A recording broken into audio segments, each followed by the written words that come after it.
भारत को लेकर के इंटरनेशनल रूप से बहुत सारे अपडेट्स निकल कर आ रहे हैं जिसे मेन स्ट्रीम मीडिया में कवर नहीं किया जा रहा। आज मैं इस वीडियो में आपको वो सारे अपडेट्स बताने वाला हूं, तो इस वीडियो को अंत तक जरूर देखें। साथ ही अगर आप हमारे चैनल पर नए हैं और अभी तक सब्सक्राइब नहीं किया है तो नीचे लाल कलर का बटन दबाकर चैनल को सब्सक्राइब कर लें और इस वीडियो को अपना एक लाइक दे करके हमारा मोटिवेशन जरूर बढ़ाएं। पहले सबसे बड़ी खबर निकल कर आ रही है कि अमेरिका ने किस तरीके से भारत से चिढ़कर उस पर 25% का टैक्स लगा दिया है। दरअसल बता दें कि अमेरिका के नए राष्ट्रपति डोनाल्ड ट्रंप ने भारत के ऊपर 25% का टैक्स लगा करके ये साबित कर दिया है कि वो भारत से कितना ज़्यादा डरते हैं। दरअसल जैसे ही प्रधानमंत्री नरेंद्र मोदी ने सदन में खड़ा होकर के यह कह दिया कि भारत और पाकिस्तान के बीच हुए युद्ध को रुकवाने में अमेरिका का कोई रोल नहीं था, तुरंत ही अमेरिका के राष्ट्रपति डोनाल्ड ट्रंप चिढ़ गए और उन्होंने भारत के ऊपर 25% का टैक्स लगाकर पूरी दुनिया को यह बता दिया कि वो भारत से कितना डरते हैं। दरअसल बता दें आपको कि भारत के ऊपर जो टैक्स लगाया गया है यह सिर्फ भारत के प्रधानमंत्री के बयान की वजह से नहीं लगा है, बल्कि रूस और भारत के बीच बढ़ते व्यापार को लेकर के भी लगाया गया है। खासकर तेल और डिफेंस सौदे से ट्रंप काफ़ी नाराज हैं। उन्होंने रूस के साथ व्यापार करने वाले देश जैसे कि भारत, चीन पर बड़ा टैरिफ लगाने की धमकी पहले भी दे चुके थे।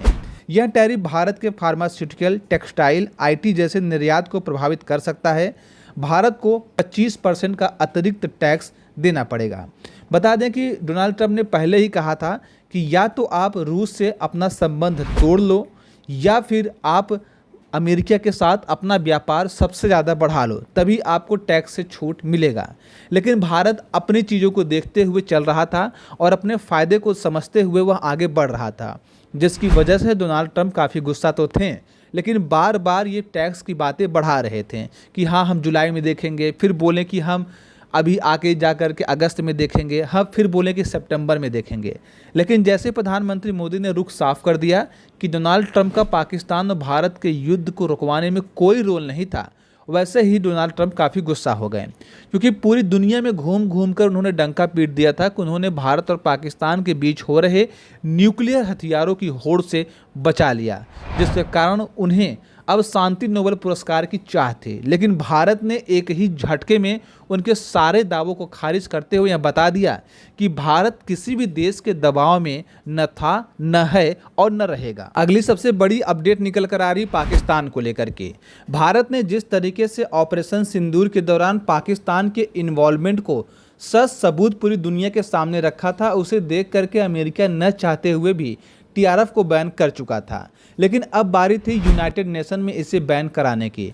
तो भारत ने अपनी बहुत सारे एविडेंस के साथ जब यूनाइटेड नेशन की मीटिंग में ये बात रखी कि भारत के ऊपर हुए पहलगाम अटैक में पाकिस्तान का सीधा हाथ है, तो तुरंत वहाँ पर वोटिंग शुरू हो गई और वोटिंग के दौरान लगभग 196 देशों ने भारत के समर्थन में वोट दिया और जिसके बाद पाकिस्तान का टीआरएफ अब इंटरनेशनली रूप से पूरी तरीके से बैन हो चुका है।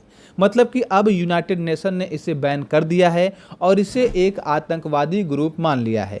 साथ ही साथ यूनाइटेड नेशन ने पाकिस्तान को नसीहत देते हुए यह भी कहा है कि अगर भविष्य में टीआरएफ का नाम बदल करके कोई दूसरा किया गया और इस बैन से हटने की कोशिश की गई तो पाकिस्तान को हम आईएमएफ में भी ब्लैक लिस्ट कर देंगे, जिसके बाद पाकिस्तान को दुनिया के किसी भी देश से कोई भी लोन नहीं मिलेगा। यह देख करके पाकिस्तान को काफ़ी धक्का लगा और पाकिस्तान समझ गया है कि भारत के पास जो सबूत होते हैं और भारत की जो डिप्लोमेसी है वह दुनिया की सबसे ताकतवर डिप्लोमेसी की तरफ बढ़ रही है। दूसरी तरफ पाकिस्तान यह भी समझ गया कि अमेरिका भले ही आसिफ मुनीर को बुला करके पूरी दुनिया के सामने प्रशंसा की, भले ही पाकिस्तान के साथ अमेरिका अपने रिश्ते और सुधारना चाह रहा है, लेकिन सबूतों के आगे पाकिस्तान को बैन लगाने के मामले में अमेरिका भी पीछे नहीं हटता है और उसे बैन लगाना पड़ता है। यह सभी डेवलपमेंट देख करके पूरी दुनिया में दो देशों को सबसे ज़्यादा धक्का लगा है। पहला देश चाइना है और दूसरा पाकिस्तान है। अगली और सबसे बड़ी अपडेट निकल कर आ रही है भारत के निसार सैटेलाइट्स को लेकर के। बता दें कि आज भारत ने निसार सैटेलाइट लॉन्च किया है और इस सैटेलाइट के लॉन्च होते ही दुनिया के दो बड़े देशों में काफ़ी खुशियां मनाई जा रही हैं। एक तो भारत और दूसरा अमेरिका।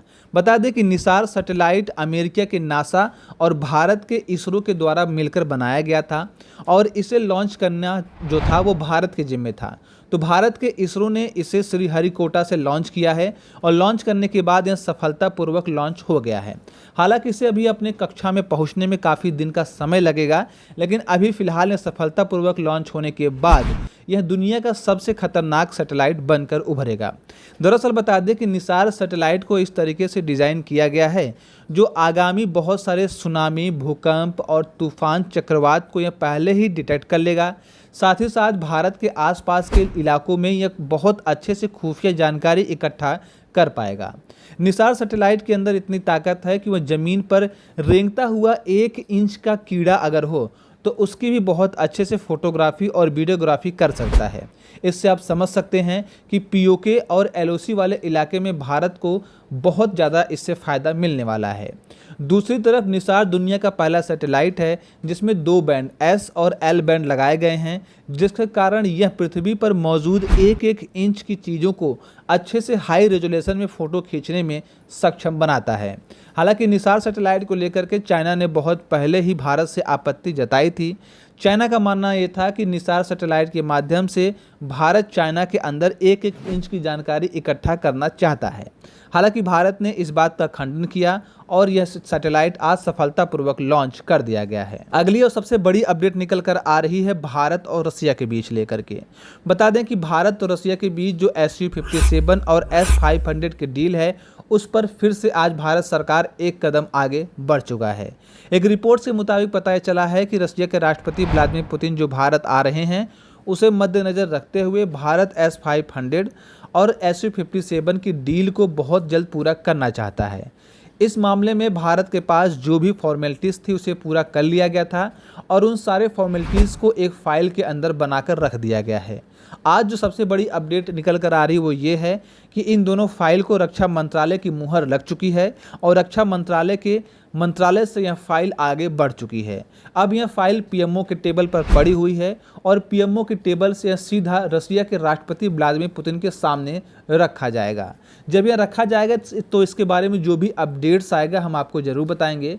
लेकिन बता दें कि भारत और रसिया के बीच हो रहे इस डील को लेकर के रूस बहुत ज़्यादा खुश है, तो वहीं चीन और अमेरिका में काफ़ी ज़्यादा नाराज़गी देखी जा सकती है।